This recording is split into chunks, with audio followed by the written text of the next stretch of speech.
When you experience setbacks in your business, and you will a lot as an entrepreneur, do you let that overcome your life? Do you complain to others and wish it was different and that it shouldn't be this way? Well, this is all slowing you down in your business. And I have an incredible tool I'm going to share with you that will allow you to let that stuff go and start solving the problems faster. Stay tuned.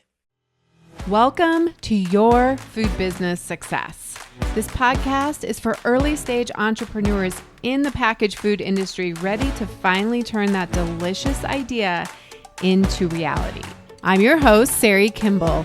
I have guided hundreds of food brand founders to success as an industry expert and business coach, and it's gotta be fun. In this podcast, I share with you mindset tools to become a true entrepreneur and run your business like a boss.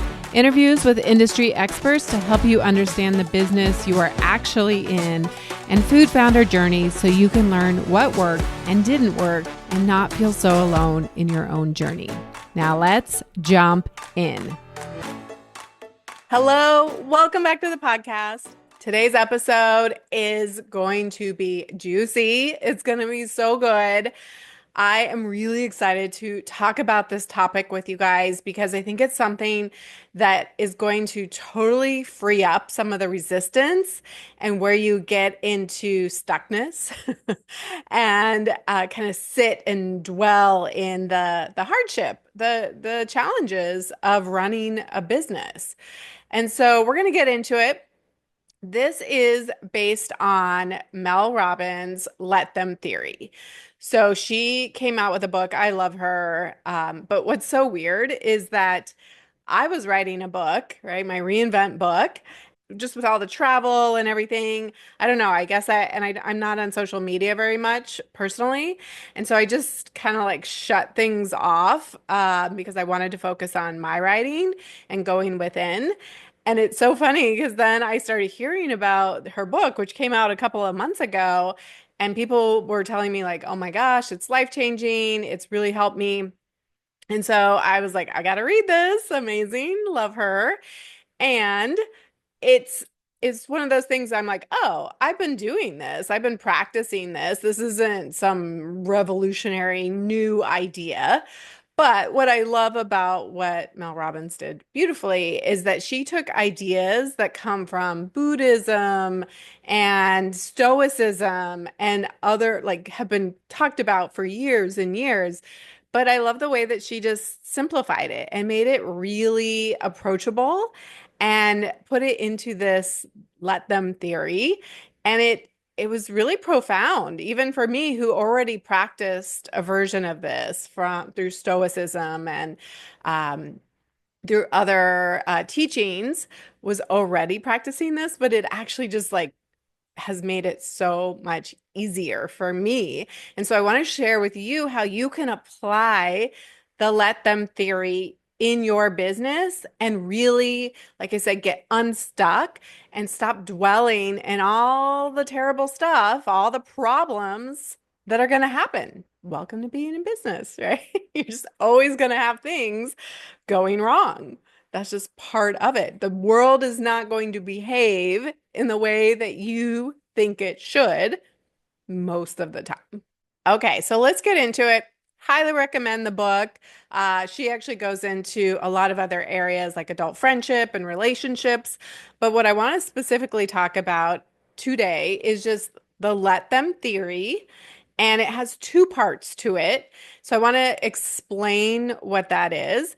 And then we'll talk about how you can apply it. And I'm going to use real life examples, things that I have heard from my clients and members in Fuel over the last month.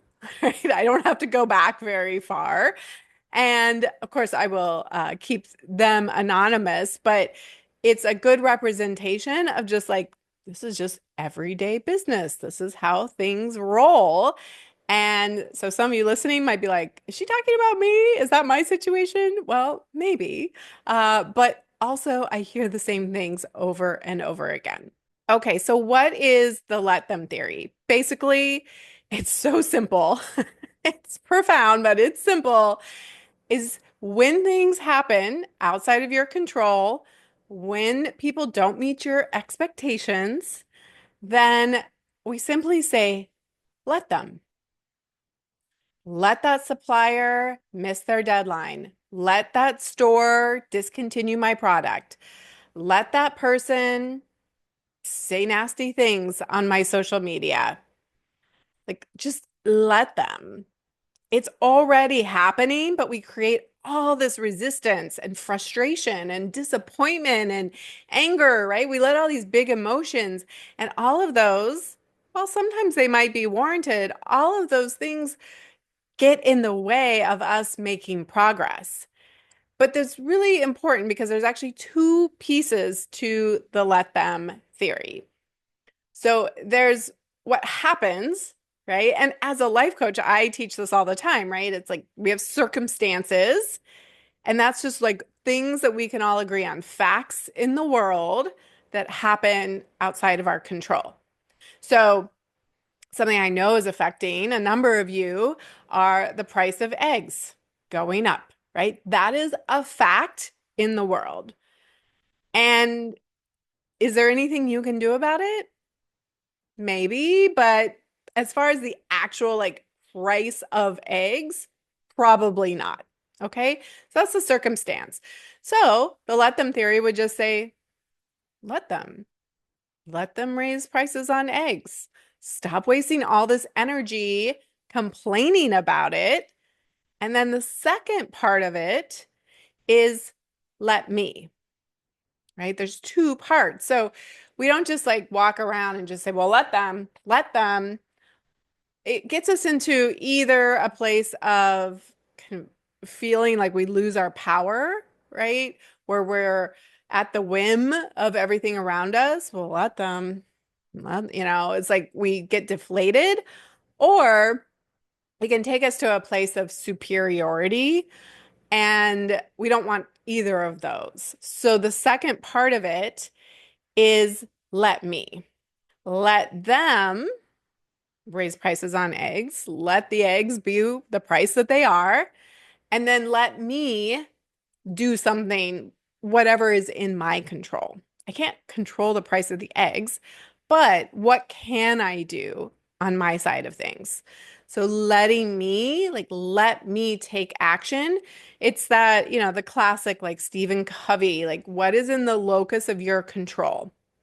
So it might be, let me find a substitute for eggs. I just posted an article in our private Facebook group about how you can use different ingredients that basically work like eggs, that are plant-based actually, and it could lower your cost of goods sold, right? So you might need to do some value engineering. You might need to look at raising your prices. You might need to just say, well, I'm actually going to hold here and not raise my prices, and I'm willing to take the hit for a little while. Might be a hybrid of some of those.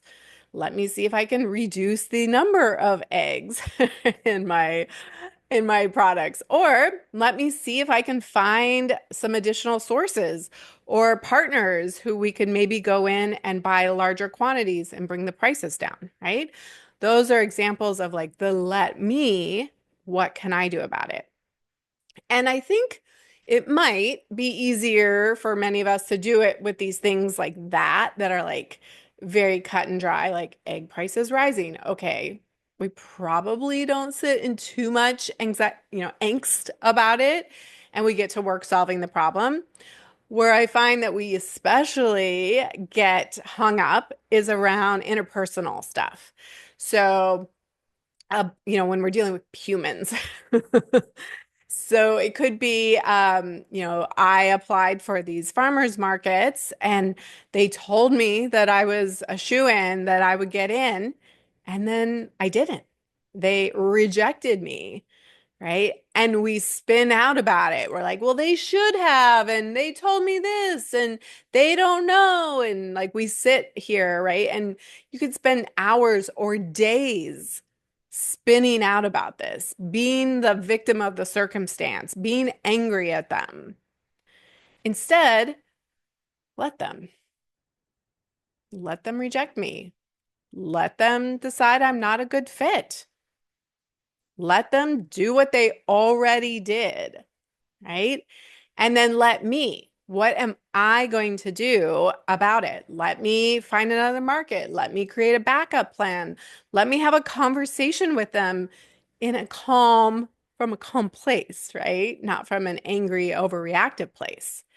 Where we really get hung up is all the energy that we end up spending on things that are out of our control. And I will tell you, I have been practicing this so much. I mean, being in a foreign country, right? There's just a lot of situations where I'm like, let them, right? They like things just operate differently here. And I've definitely been using it with interpersonal relationships, right?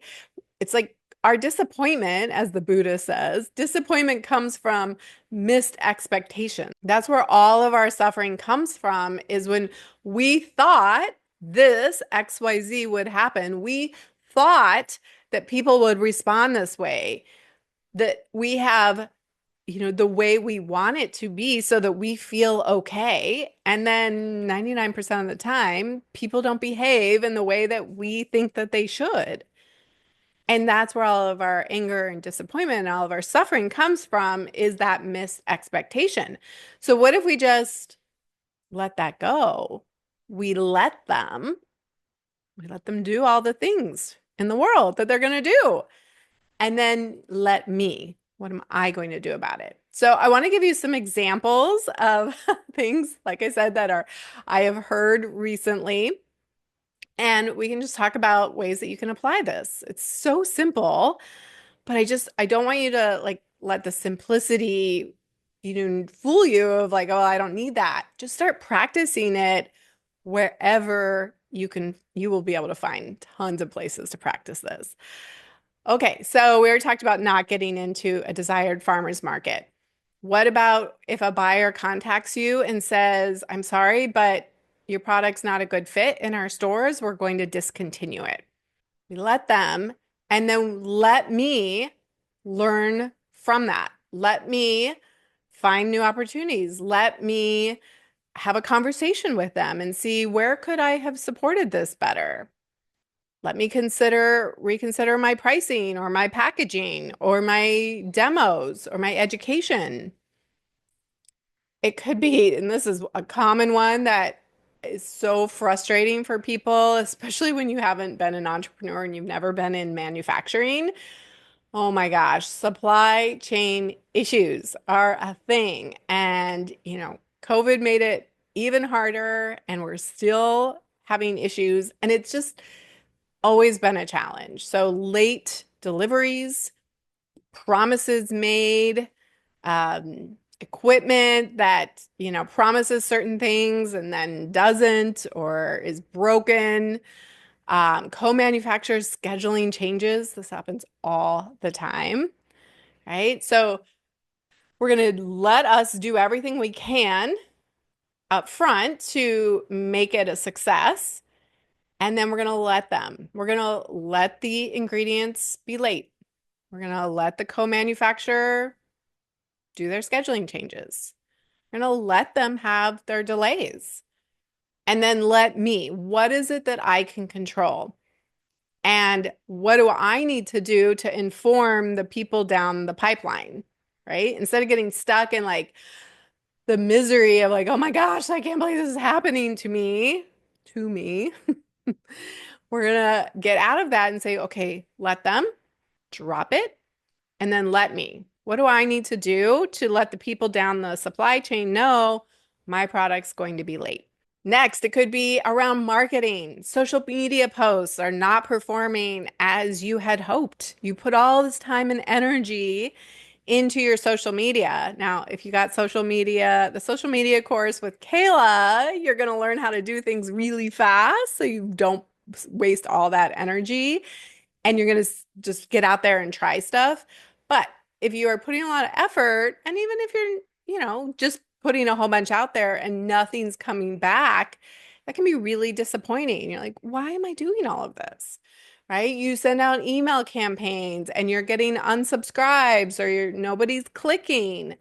You're doing advertising and things aren't working the way you want. Or you're getting people responding negatively on your posts. So first of all, we just let them scroll past, let them, let them unsubscribe, let them not click. They're already doing it anyways. And then what can I do here to adjust my efforts, to try new things, to just not let it get me down and know that these things take a lot of time. Things are not overnight. And there we got to drop our entitlement that things start working right away. It takes time. This is a big one. And, you may have gone to like fancy food and we have Expo West coming up. I see this happen a lot around trade shows or other kind of events that you go to where you might be around other up and coming businesses or similar products, right? Maybe you go to like a hot sauce show and you're going to see a whole bunch of other hot sauces there, right? And we're going to start having some compare and despair. We might see similar products, like a different product that we're like getting a major deal. And you're like, what? My product's way better than that, right? Or another company that started at the same time as you and they're getting maybe funding and going big and making all these investments and getting, maybe they went on Shark Tank or they're, a darling of the industry. What if we just let them? Instead of letting it affect us and get us all down and say, well, why am I even doing this? And I'm never going to be successful. We just let them. We let them have their success. And in fact, let's celebrate their success. That's amazing. That tells me because they're doing it, it's possible for you. You just have a different path. And so we're going to let them have their success and then let me do what I need to do. Let me get back into my lane. Let me get focused on my business model, which is different. You have different goals, you have different models. Like, let me focus on what I do best. And then finally, personal relationships. And this is a big one as an entrepreneur. You are probably going to be around family and friends who do not understand what you are doing, who question your choices as an entrepreneur, who are going to be frustrated that you spend so much time on your business, who are going to be upset that you're once again at a farmer's market when there's some birthday party or some event. They're gonna be like, but it's the holidays and we want you here. And we're going to let them have their opinions. Yeah, they're humans. They're going to have opinions and judgments, and they don't get it. Stay committed. Let you stay committed in your vision. Let you join a membership like Fuel or the private Facebook group and get support. Be around other entrepreneurs who get it. And we can also just let them like sit in, like they just don't get it. They don't know. And that's okay. I don't need to convince them otherwise. I don't need their approval. And it's okay, right? I'm going to let me take care of myself and let me stay grounded in my goals and what I want and why I'm doing this. So those were just some examples I came up with very quickly. I could probably rattle off another 50 of them, honestly, because I always say you got 10 problems in your business that you're solving at any given time, right? And probably more if we're honest. So the benefits of applying let them reduce stress and anxiety, better decision making, more strategic thinking. We're going to preserve our emotional energy and redirect it into the things we can actually control that are going to keep our momentum up. And ultimately, it's going to help you become a better leader and create a better business foundation that's not built on the whim and whatever way the wind blows outside of us. So it's time to start practicing let them and then let me in your business. Start with small things. Start with, oh, that person just cut me off in traffic. That person is driving too slow. the weather is happening, right? It's cold or it's hot or it's raining or it's snowing. We're just going to let things happen. And then also the people around us, right? Again, it's a little bit easier to do on the weather, but harder to do with the slow driver in front of you. And we're just going to let them. We're going to let them, and then we're going to let me, in a calm, rational mindset, take action. So it's so good. I highly recommend the book. Or there's a great podcast with her and Jay Shetty that I'd recommend. I love how she just simplifies all of this and makes it really digestible, really easy to use. And that's the invitation to start using this in your business. And if you're in Fuel or the private Facebook group, then come and share that experience. Tell us where you use the let them theory and how it helped you. Until next time, have an amazing week. The smartest thing you can do as an entrepreneur is to invest in a who to help you with the how, to speed up your journey and help you skip the line. When you are ready for more support and accountability to finally get this thing done, you can work with me in 2 ways. Get me all to yourself with one-on-one business coaching, or join Food Business Success, which includes membership inside Fuel, our community of food business founders that includes monthly live group coaching calls and so much more. It's one of my favorite places to hang out, and I would love to see you there. Go to foodbizsuccess.com to start your journey towards your own food business success.